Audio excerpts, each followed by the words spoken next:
Okay, hi guys, I'm back with a Real Mom review of the Eucerin Advanced Repair Cream. Let me tell you, this is the best stuff. So I have a baby with sensitive skin and myself, and we both have very dry skin. This is the only stuff that has helped, okay?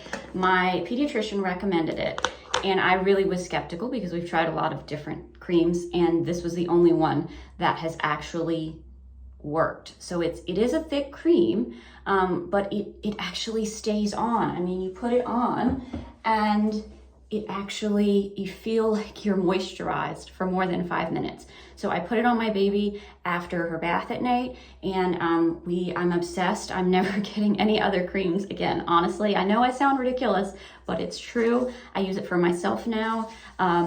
It truly works. So if you're on the fence, like, is this cream actually gonna work? It does work. It is paraben and dye and fragrance free, and it is truly fragrance free. So I am very sensitive to smells, as is my husband, and we just cannot tolerate any smells, and this stuff does not have any smell. So honestly, highly cannot recommend anymore.